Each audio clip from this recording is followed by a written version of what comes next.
परदेसी भाइयों अस्सलाम वालेकुम। आज की वीडियो वतन से दूर, मुल्क से दूर, जो हमारे चाहने वाले, जो मोहब्बत करने वाले हमें सुनते हैं, पैगामात भेजते रहते हैं, ये वीडियो उनके नाम है। आपकी मोहब्बतों का, आपका प्यार का शुक्रिया। बस मेरी एक गुजारिश है, जो मेरा तजर्बा और मुशाहिदा आप समझें, कभी भी मुल्क से बाहर बहुत ज़्यादा अरसा मत गुजारें, और अगर गुजारना पड़े तो अपनी फैमिली को, बीवी बच्चों को अपने साथ रखें। उसकी वजह यह है कि जब आप 2-4 सालों के बाद आते हैं यहाँ पे 10-15 दिन के लिए, बोस्की का सूट पहन के, अच्छी घड़ी पहन के, सबके लिए तोहफे तोहफ़े लेके, तो लोग आपकी आओ भगत करते हैं। आपके पास जितने दिन पैसे रहते हैं सब आगे पीछे आपके घूमते हैं। जहाँ पैसे ख़त्म हुए आप भी देखते हैं, और उसके बाद वापसी की तैयारी कर लेते हैं। लोगों को पता होता है ये 10-15 दिन के लिए आया है छुट्टियों पे। लेकिन जो लोग 10-15 साल बाहर गुजार के यहाँ हर 2 साल के बाद आते हैं और चले जाते हैं, और फिर जब वो मुस्तकिल यहाँ रहने आते हैं तो वो ये समझते हैं कि जैसे हम छुट्टियों पे जाते थे, सब हमारे गिर्द जमा हो जाते थे, हमारी आओ भगत करते थे, तो शायद ये बच्चे, बीवी, सब लोग मेरी उसी तरीके से रिस्पेक्ट करेंगे। ऐसा नहीं।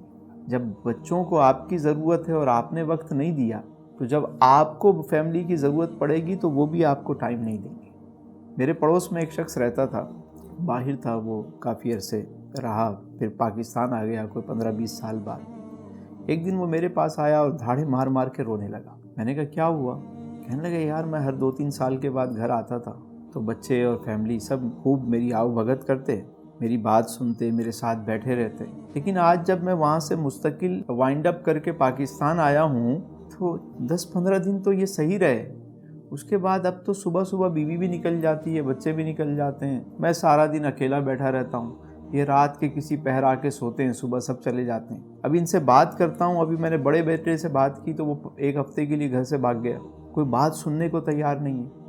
मैं तो सोच रहा हूँ ये सारा घर वर किसी फलाई इदारे को दे दूँ, मैं वापस कहीं चला जाऊँ। तो मैंने उसे समझाया कि तुम्हारी बीवी है, बच्चे हैं, ज़ाहिर है इतना अरसा तुम्हारे बग़ैर रहे हैं तो इन्होंने अपनी मसरूफियात ढूंढ ली, अब ये सख्ती से काबू में नहीं आएंगे। आप मुसल्ला बिछाएं, अल्लाह अल्लाह करें और इनके लिए दुआ करते रहें। आहिस्ता आहिस्ता ये माहौल सही हो जाएगा। जब भी वो घर आते हैं आप चीखना चिल्लाना शुरू कर देते हैं, उससे माहौल ख़राब होना शुरू हो जाता है। सब्र से काम लें और तसल्ली रखें। आपने इतना वक्त बग़ैर बीवी बच्चों के गुजारा है तो ये सब आपके बग़ैर रहने के आदी हो चुके हैं। खुदारा बच्चों को इतना अपने से दूर ना रखें, और अगर आपको वाकई इतना अरसा बाहर रहना है तो फैमिली को साथ रखें, ताकि बाद में कोई इस तरह के मसाइल आपको झेलना ना पड़े। एक हल इसका ये भी है कि आप चंद साल बाहर रहें, जब थोड़े बहुत पैसे आपके पास हो जाएं तो आप वापस आके अपने मुल्क में कोई ना कोई काम करना शुरू कर दें। यकीन करें,